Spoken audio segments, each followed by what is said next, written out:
তো আহলুস সুন্নাহ ওয়াল জামাতের স্বীকৃত আকীদা যে কোনো সাহাবীর সমালোচনা করা কি নেই, জায়েজ নাই। জায়েজ নেই।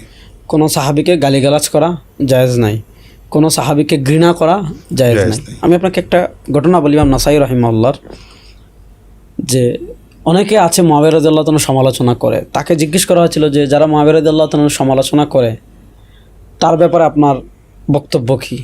তো মুআবিয়া রাদিয়াল্লাহু তাআলা, ইমাম নাসাই রাহিমাহুল্লাহ একটা উপমা দিয়েছেন তখন। আপনার ঘরের দরজা যদি বন্ধ থাকে, এটা তাহজিবুল কামাল ইমাম আবুল হাজ্জাজ মিজি এনেছেন, আমি বই নিয়ে আসছি, একটু আপনাকে পড়ে শোনাই নাকি? আচ্ছা, হ্যাঁ, এটা আরো সুন্দর হবে, আরো সুন্দর হবে। যারা মুআবিয়া রাদিয়াল্লাহু তাআলার সমালোচনা করে, এই বই হলো লামাহাত মিন তারিখিস সুন্নাহ ওয়া উলুমিল হাদিস।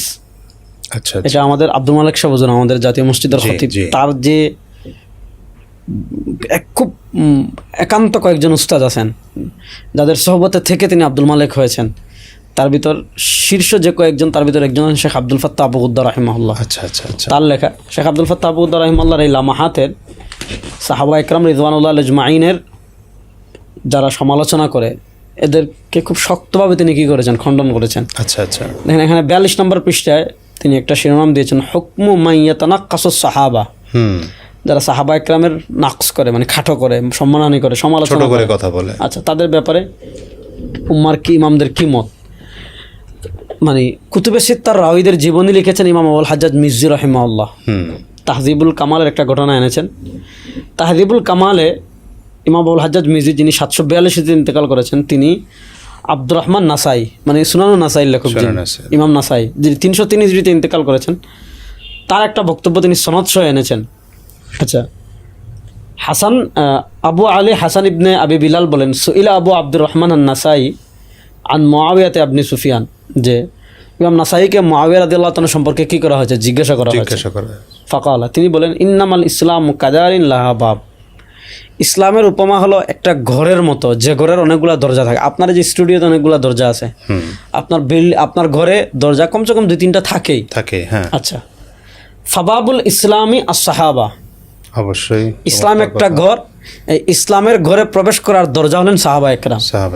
ফামান আজ আস-সাহাবা, যারা সাহাবা একরামকে কষ্ট দেয়, গালিগালাজ করে, ইন্নামা আরাদাল ইসলাম, তাদের উদ্দেশ্য হলো ইসলামের ঘর নষ্ট করা। আচ্ছা আচ্ছা। ইসলামের ঘর নষ্ট করবে কেমন? আগে তো ঢুকতে হবে ঘরে। এই মাধ্যম বানায় কাদেরকে? সাহাবা একরামকে। এরপরে বলেন, কামান নাকারাল বাব, মনে করেন আমি যখন আপনার এখানে আসছি, আপনার দরজা বন্ধ ছিল, আমি কলিং বেল দিয়েছি, খটখট আওয়াজ দিয়েছি, আমার উদ্দেশ্য কি? ভিতরে প্রবেশ করা, এই জন্যই তো আমি আওয়াজ দিয়েছি। তো যে ব্যক্তি দরজায় করাঘাত করে, তার উদ্দেশ্য কি? ঘরে প্রবেশ করা।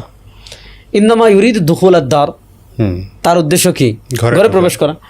কালা ফামান, ইমাম নাসাই রাহিমাহুল্লাহ বলছেন, ফামান আরাদা মুআবিয়া ফা ইন্নামা আরাদা সাহাবা।